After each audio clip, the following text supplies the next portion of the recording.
শুরু হয়ে গেল Nabadwip Digha 2x2 AC bus service. বাসটি প্রতিদিন নবদ্বীপ বাস স্ট্যান্ড থেকে রাত্রি 8টার সময় ছাড়বে, কৃষ্ণনগর রাত্রি 9টায়। 2x2 full AC, pushback, seater এবং স্লিপার।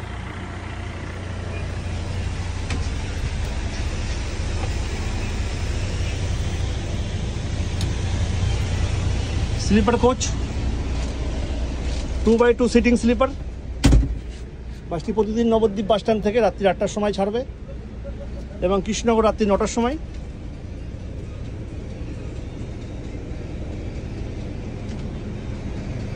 দীঘা পৌঁছায় বাসটি প্রতিদিন সকাল 5টায় এবং দীঘা থেকে ফেরার সময় সকাল 9:30টায় প্রতিদিন আপনি পেয়ে যাবেন।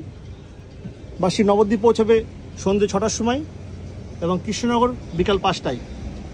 বাস বুকিংয়ের জন্য অবশ্যই ফোন করুন 9733699699 এই নাম্বারে।